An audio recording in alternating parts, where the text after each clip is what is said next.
So how do change management and change leadership successfully influence your outcomes?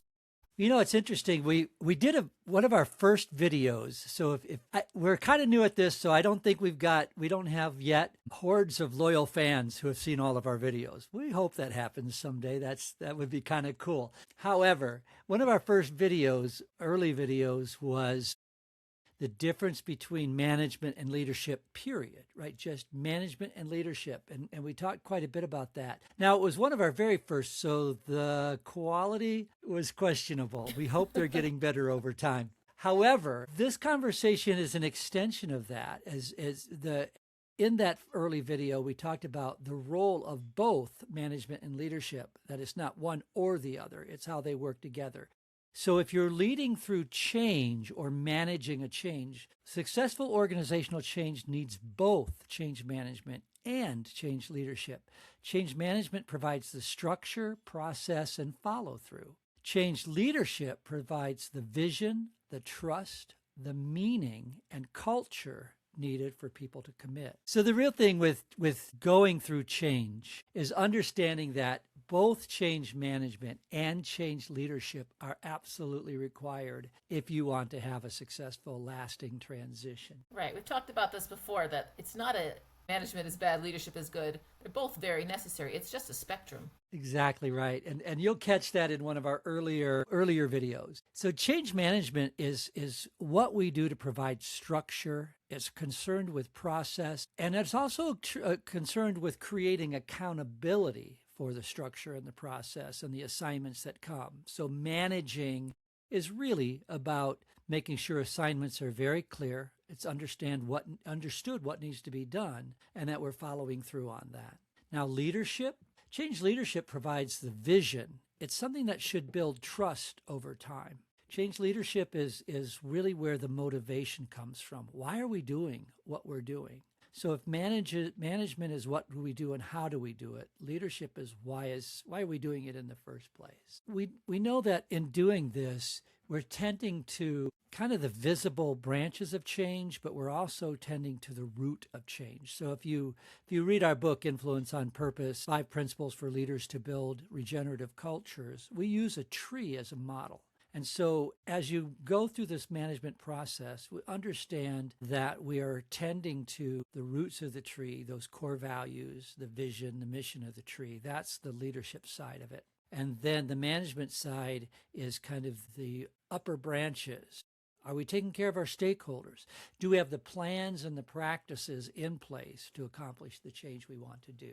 So change management's primary focus is structured implementation of the change. What are some of the key activities of that? Planning the change process, communicating expectations, providing training for people, and managing resistance and disruption. And as you're going through change, you're going to manage resistance and disruption. Tracking milestones and accountability, again, creating that accountability. As we look at this, and as you refer to our book, there are principles that apply here. One principle is actually doing the work, understanding what we call the law of the harvest. If you plant and cultivate an apple seed, you're going to grow an apple tree, and that apple tree will produce apples. So knowing what you're building, having that clear vision, right, or that clear plan right up front is very important. Change leadership. Well, change leadership, the primary focus is vision and culture behind the change. You know what, I want to be really clear on this real quick. We talk about culture as though it's the leadership side only. Everything you do is culture. How you manage and what you manage also creates and indicates what your culture is. Culture is the big picture. It's who you are. It's how you're seen. It feeds everything. So change management is really, or change leadership is really about providing the vision. The vision provides the motivation. Why are we doing what we're doing? What's the end in mind here? A lot of times the change leadership requires you to be good at creating a business case for the change. Why are we going through this change? We did another video not too long ago on the styles of leadership. And in that video, we talked about the different business environments you might find yourself in. You might find yourself in a startup. You might find yourself in a turnaround. You might find yourself in, we're trying to sustain success, or we're trying to grow. right? So when you know what kind of changes you're looking for, make a business case for that change. What are the benefits? And what's the cost of not doing the change? With changed leadership, the core difference is that the changed leadership focuses on why the change matters in the first place, not only how it gets implemented. So we've talked a lot before about building trust. You have to have integrity. You have to know, you have to have alignment and engagement. And these are the two parts of going through a change. The leadership is the alignment. Where are you going? Do people want to go there? And then the management is, we know how to get there. So we can have that trust that the outcomes will be what we want because we have this alignment. Yeah, what we're looking for, if you think about what creates organizational integrity, it's both alignment and engagement, right? Alignment plus engagement creates integration. So it creates integrity in your organization. What are we aligning with? We're aligning with values, vision, and then mission. What does engagement look like? Do we have the capability and the skills that we need to get things done? Do we have the resources? And then are we managing appropriately for the circumstances? Are we creating clear assignments, follow-up, accountability? So alignment plus engagement equals integrity. So what we're talking about here is how do we create a well-integrated change process that accomplishes the goal it's designed to do.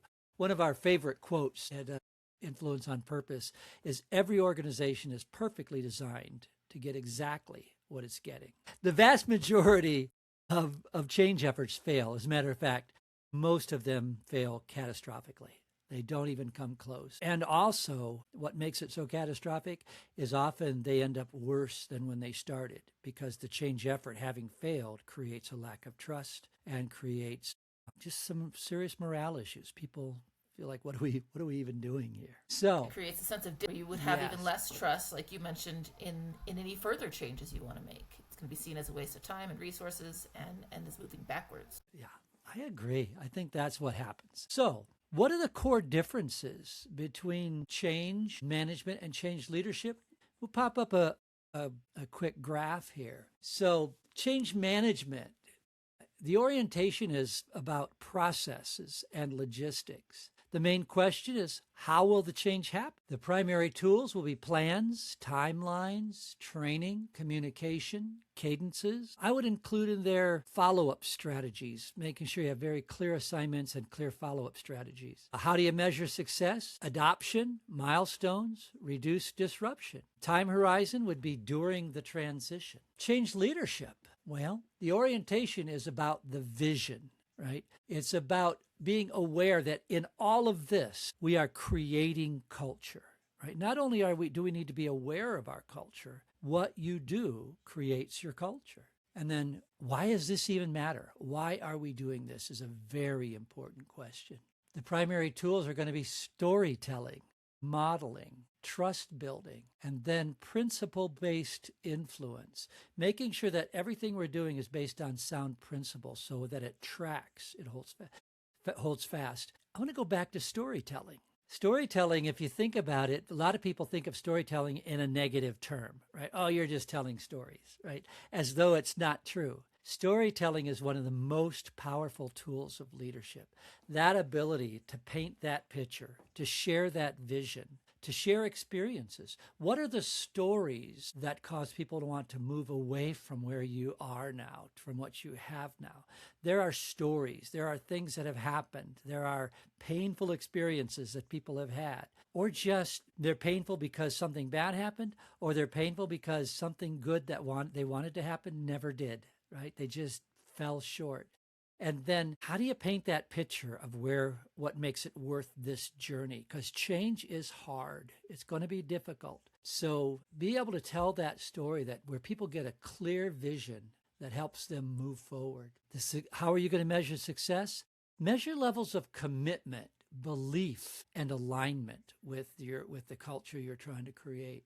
And then the time horizon, man, this is ongoing. It starts well before the change. It goes through the change. And then we do some work with mergers and acquisitions, and especially from the leadership and cultural development side of things. And we find that the work of leadership and culture development goes at least 12 to 18 months beyond the acquisition and then some very often. So understanding that leadership is really going to flow through and be measured and effective far beyond the actual transactional management side of change. So going back to this idea of organizational integrity, you need both, right? Otherwise, without leadership, you're not going to get the commitment to the change. You'll get people who might follow through on checking boxes, but we're aware that without commitment, it's going to be hollow and it's not going to be lasting. It won't really build your culture the way you want it to. Then without management, without execution, you have no trust there. You have pretty words and chaos. So in the Marine Corps, we always have an officer and an enlisted. And that's kind of how I picture this in my head. Okay. We're amazing, we're awesome, here's what we're going to do. And then, the sergeant comes along and says, yeah, we're going to go run 50 miles so that you actually can do this. We never actually ran 50 miles, thank heaven. But you had this inspirational side, and then the very practical, sometimes a lot harder side of this is the work we're about to do, and I'm going to make sure you do it whether you want to or not. The civilian world, you probably leave out that last part, but you don't join the Marine Corps if you're not a little bit committed to that vision anyway. As people are going through this change, what are they going to need to support them? Because change, we all know that change is hard for a lot of people. There's a whole book about it, Who Moved My Cheese, that was really big for a minute there, about the difficulties people have with dealing with change. It's interesting. We actually have a couple of pictures, a couple of graphs that deal directly with this, right? So part of it is if change is really hard for folks, if there's denial to start with, right? So if you're starting with denial, leading through that can be challenging. In general, what you're likely to see in folks is at first you may see denial where they just feel uncertain or disconnected. They just think, I don't want to have to go through this. Why do we need to make this change, right? The next thing, and that's where leadership comes in. The next thing is resistance. Okay, now, in addition to denial, you're getting some pushback. Look, I've tried it. It doesn't work. It doesn't make sense. Let's go back to the way we used to do it. What often happens here in people's minds is two things. One, a sense of relevance. I knew my job before. I'm good at my job. You're changing it. Will I still be relevant? Will I still be valued? Will I still feel good about who I am and what I do? And then with resistance, you're going to start seeing people really pushing back in terms of why do we need to do this in the first place? The old way works. The new way doesn't work. Because when you're trying a new way, odds are it's not going to work perfectly. We have one client that went through a major change, a large IT changeover. And I was advised, if you ever go through a change of this magnitude again, just take a 3-month vacation, go away, because it's so painful. Right? So these changes can be very painful. Now, obviously, there was a little tongue in cheek there.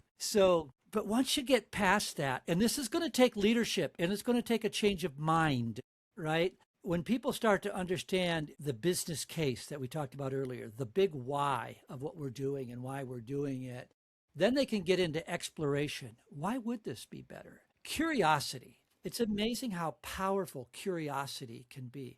What if? What if we did accomplish this? How could it make it better for us? How could it make it better for our customers? How could it make it better for all of our stakeholders? Once we get to that, then we can get to a sense of commitment, right? So those are some of the emotional processes that people can go through. And I want you to be clear, as you look at this graph, you see the line go down and then back up. Between the down and the up cycle is a change of heart and a change of mind. Right? That there's a choice that happens there. It doesn't just flow the way the picture goes, right? It actually takes someone being able to say, to change from, darn it, I don't like this, I'm not going to do it, to what if? What if there was a better way? Right? What if we could accomplish this? What if we go through this hard thing and end up someplace better than where we are?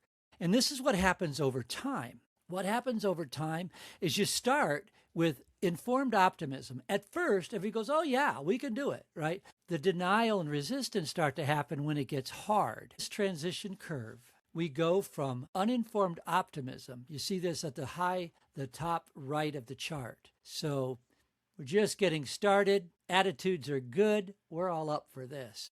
And then as soon as you get into the midst of the change, you get into what we call informed pessimism. This is hard. I'm not sure it's worth it. We also call it the valley of despair. Understanding this entire chart is critical for the leader to help people stay oriented and then navigate the change process. Because that valley of despair is where derailment happens. People just spin off. They just don't follow through. It's just not going to happen. We never get to go back to where we started. We might go back to what we had, but Rebecca, like you said earlier, it will cause disillusionment. It will cause some morale issues. So we need to give people the hope of the informed optimism, right? Here's where we're going. Here's why it's worth it. And yes, it's hard. Yes, it's hard. Here's why it's worth it. Here's what success will look like. And during this process, really celebrate the small successes. Make sure that people feel every little bit of progress, right? And in all the failures, what are the learning opportunities? What do we learn from this? Why is this worth it, right? So being able to go through that entire process is really important for the leader to understand. If you don't have a sense of orientation of where you are and what happens next, then you're lost too. And disorientation will cause burnout. And one of the major themes that we have at Influence on Purpose is to create regenerative cultures, which is the opposite of a culture that causes burnout. I want to add that because we had a client not too long ago. They were going through an acquisition. And we were working with not the C-suite, but the level down. And this is where your relationships are very, very important. Because I remember sitting in the meeting with these, kind of higher managers, but not executives, and listening to the chaos that was happening in their heads, right? Some of them were like, we're looking forward to, we'll have all these new resources. Others were just completely not on board. Not bad people, but they didn't see the advantage. They saw all the hard work. They didn't see how this was going to benefit anyone. And they didn't feel like they could trust their leaders to bring up their concerns. They felt like they got shot down every time. They weren't properly supported. So if you don't have those relationships as a leader with your team, you might not even hear the problems you should be addressing. Absolutely. So the practical takeaways: use change management to build the plan. Use change leadership to build the belief that the plan is worth executing. Use both to create a change that's clear and credible and sustainable. And if you do this, you'll create lasting transitions that are not just controlled, they're cultivated. They actually have a life of their own and they grow. So a good change process is just the beginning of the culture you're trying to build. It's not like you just check it off and say, we went through the change. You went through the change for a reason. And now what you've accomplished by that change is an important part of the culture and the life you're now going to live as you work together to accomplish your mission.